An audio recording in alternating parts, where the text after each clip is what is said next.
The city lights blurred outside your window, streaks of neon bleeding into the dark, but you barely noticed them. For the third night in a row, you couldn't sleep. Your room was quiet, too quiet, except for the soft hum of traffic far below. On your beside table, your phone lay face up, screen black, no new messages. It was strange how quickly habits could break. Only a week ago, Jungkook would call you at 2 a.m., his voice low, rough, around the edges from exhaustion. I'm fine, just needed to hear you. And just like that, your heart would steady, your lungs would work again. His words weren't much, but they were enough to tell you he had made it back, enough to remind you he still thought of you, even in the middle of whatever dangerous, bloody mission had consumed him. But lately, silence had replaced him, missions stretched longer, his replies grew shorter, and the fear in your chest never left. You would sit awake, staring at the phone, convincing yourself you didn't care, then flinch at every vibration only to see some pointless notification. It wasn't living, it was waiting to grieve.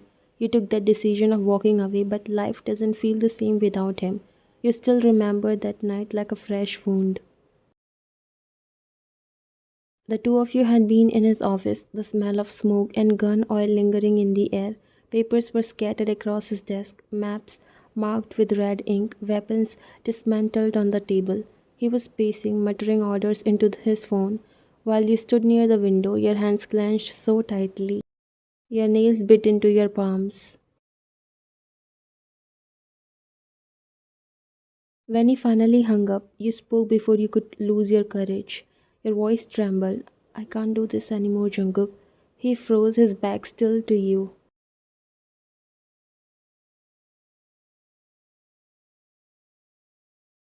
Do what? You swallowed but decided to speak anyways. This, us. Slowly he turned, eyes narrowing, jaw clenched. What are you saying?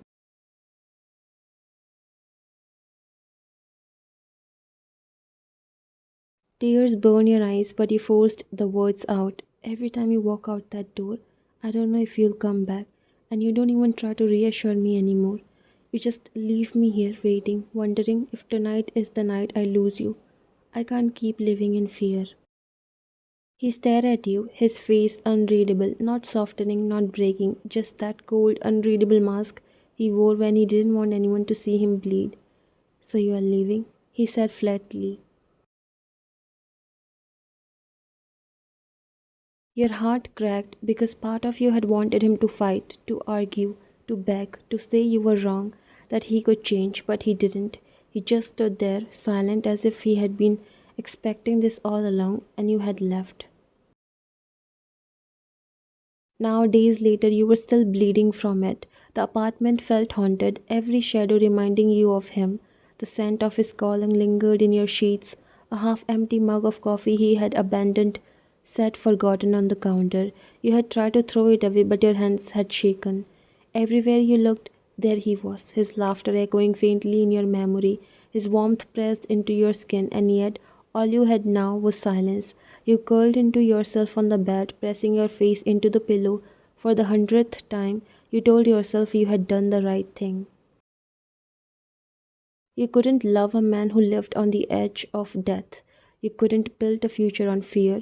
You couldn't, and yet every part of you still ached for him.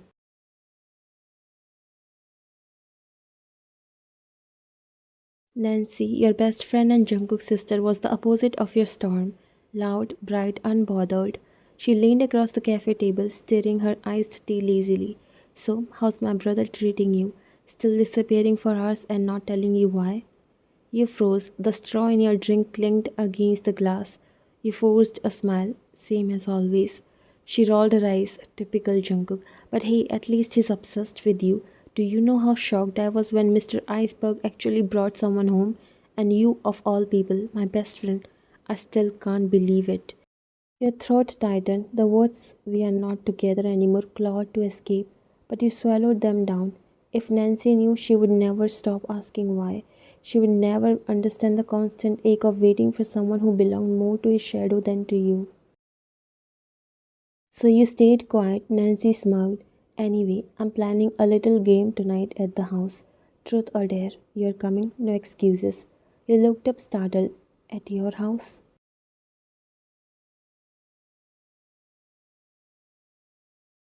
She nodded cheerfully. Don't worry, Opa will probably be around. I'll make him join us. It will be fun. Your pulse quickened. The last place you wanted to be was in that house, his house, where every corner still whispered memories of you and him.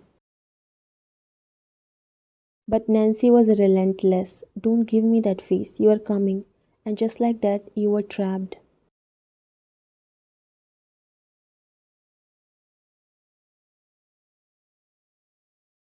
That night, standing outside the John mansion, you hesitated. The gates loomed tall, the same ones you used to walk through with your heart racing in excitement.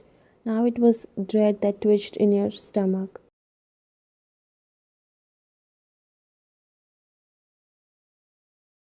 Inside, laughter echoed. Nancy spotted you instantly, throwing her arms around you. Finally, took you long enough. You forced a smile, your eyes flicking to the staircase, and there he was. Jungkook descended slowly, shirt half unbuttoned, tattoos peeking from his collarbone. His gaze found yours, sharp, unreadable. For the briefest moment, the world stilled, until Nancy's voice broke it. Perfect timing, Oppa. You are just in time for truth or dare. Your heart sank, his gaze didn't leave you. You already knew nothing good would come out of this.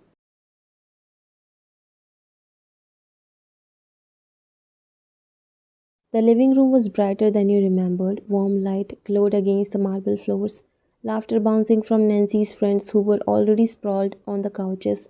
You sat stiffly among them, your palms pressed together in your lap. Every sound, every laugh felt too loud because you could feel Jungkook's presence around you. He wasn't even playing, he stood near the bar counter, one hand resting on the edge, the other holding a glass of whiskey. He looked detached, unreadable, like he didn't belong in the room but chose to stay anyway. Nancy, ever the life of the party, clapped her hands. All right, truth or dare, everyone, no backing out. The game rolled forward with harmless questions and silly dares.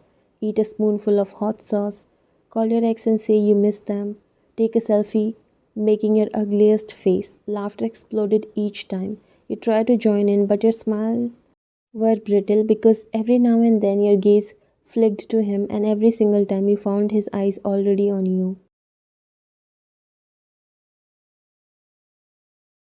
Dark, unreadable, like he was peeling back your skin just by looking. When it was finally your turn, Nancy rubbed her hands dramatically. I don't know what happened to you today, but this will surely lighten your mood. Tell me, truth or dare? You forced a small smile. Truth. Nancy groaned. You are no fun. Fine. Is it true that you are still madly in love with someone right now?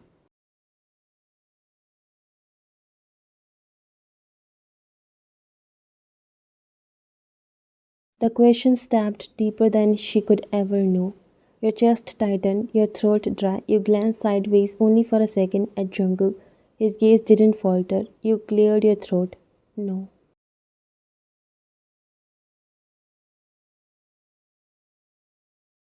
Nancy gasped. Jungkook, did you hear that? Well, next round. You are taking dare. No excuses.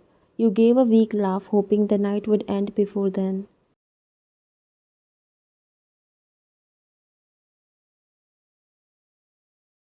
But fate was merciless. The bottle spun, landed on you again. Nancy's grin widened like a predator's. Dare. Your stomach sank. What is it?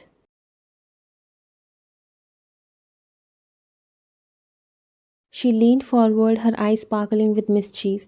Very simple for you. Kiss my brother. The world stopped. The laughter around you died instantly, replaced by curious whispers. Your pulse hammered in your ears.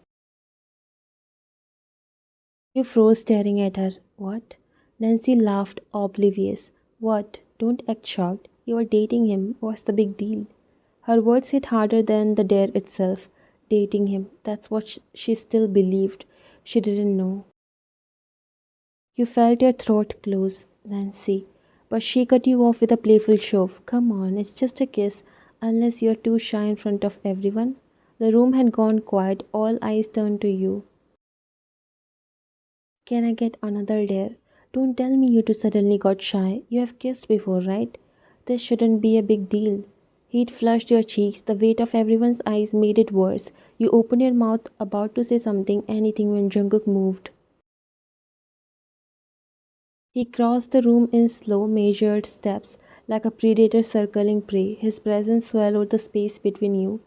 You are really going to hesitate over a kiss? Breath caught. His tone wasn't mocking, it was sharp, edged with something dangerous ownership. Nancy clapped her hands. See, your man is ready. Come on already. He whispered through gritted teeth just for him. Stop it, not here. He leaned down so close only you could hear. The room blurred away. You think a few words could end us? You think I would let you walk away?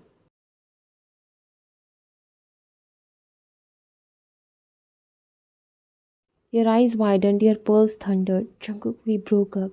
His hand slid to your jaw, tilting your face up. His eyes were fire and ice all at once. No, you tried to. I never agreed.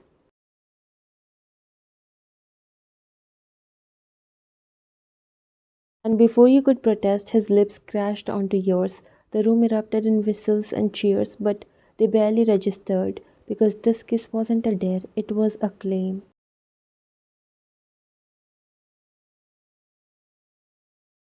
His mouth was urgent, bruising like he was punishing you for every day you had stayed away. His hand tightened on your jaw, anchoring you in place as if to say, don't even think of leaving me again. Your hands curled into fist against his chest. You wanted to push him away, to remind him of the fear that had driven you to end things, but your body betrayed you, melting into the familiarity, the hunger, the ache that had never really gone away. When he finally pulled back, the room cheered louder. Nancy was laughing, clapping, completely oblivious.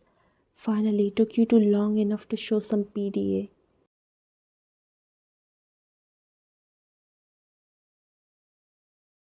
You were breathless, shaken. Jungkook's thumb brushed your lip, smearing the faint trace of your lipstick. His voice was low, meant only for you. You are mine. Don't forget that again. Your chest tightened painfully because in his world, love wasn't soft. It was possession, dangerous and consuming. And no matter how much you wanted to run from it, part of you still burned for him. The game fizzled out after a few more dares. Laughter still echoed in the hall, but you weren't really there. Your lips still tingled, your chest still ached from the way Jungkook had kissed you, not as a dare, not as play, but as if he was sealing something back into place. Nancy stretched, yawning dramatically. Okay, I'm done. Oppa, don't bully her while I'm gone. We'll clean up tomorrow. She and the others drifted out, leaving the room quieter than it had been all night. The moment the door clicked shut, the air shifted. You stayed frozen on the couch, staring at your hands. Jungkook leaned against the bar again, pouring himself another drink. The silence was unbearable. Finally, you broke it. You shouldn't have done that. He took a slow sip, eyes never leaving yours. Why not?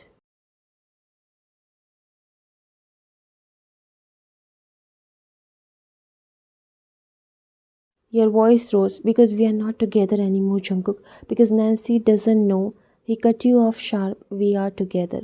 You think I'm letting you go because you said a few words?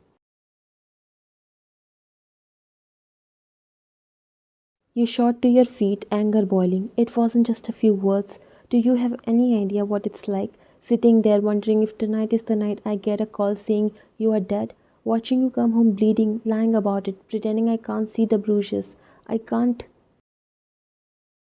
Your voice cracked. I can't live like that anymore.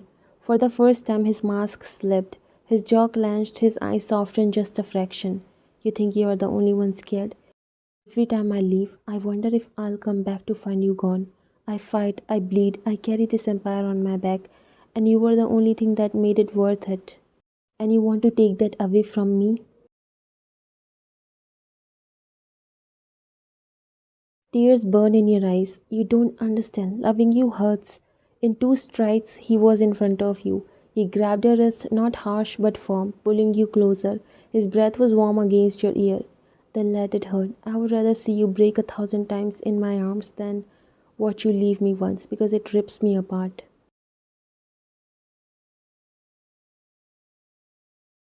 Your chest heaved. You wanted to push him away. You wanted to collapse into him. Both urges swirled inside you, tearing you apart. You whispered, trembling, "You can't control this. You can't control me." His grip tightened just slightly, his eyes burning into yours. "I'm not controlling you. I'm begging you not to go. Can't you see? I'm not me without you. You already know you belong with me. No one else can love you like I do. No one else will survive loving you like I can." Your tears finally spilled, and he caught them with his thumb, softer now. "Stop running. I'll protect you from everything, but I won't protect you from me." Your heart twisted violently because deep down you weren't sure you wanted him to. His eyes finally softened. I know I've been selfish. I thought keeping you at a distance, keeping you in the dark, would protect you. I thought if you didn't see it all, you wouldn't be scared, but it just made you feel alone.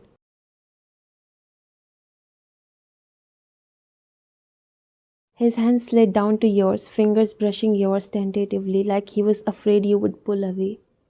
"If it hurts you, I'll try to reassure you. I'll come back to you. No more silence. No more leaving you wondering if I'm alive. I'll make you know I'm still here." Your breath caught. He squeezed your hand. His voice cracked on the next words. "You and me when you walk away. You think I'm unshakable, but you are the only thing that's ever broken me. Don't leave me again."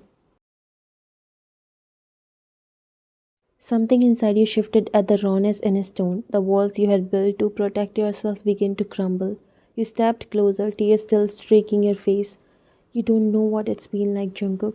Waking up alone, thinking every time the phone rings it's bad news, wondering if I'll have to bury you before we ever get a chance at a normal life. I left because I was scared, not because I stopped loving you." His thumb brushed your cheek gentler now. "I'm still here. I'm not asking you to stop being scared. Just don't stop being with me."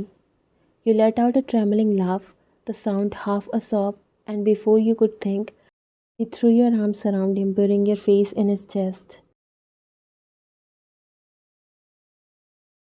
His arms wrapped around you immediately, strong but careful, like he was holding something precious he didn't want to crush. His head dipped, his lips brushing your hair. "I'll come back to you. Every time, I swear it." You whispered into his shirt, the words muffled but certain. "Just don't shut me out anymore. If I'm going to love you, I need to know you are still there." He pulled back just enough to look at you, his forehead pressing against yours. "I'm here." And for the first time in weeks, you believed him.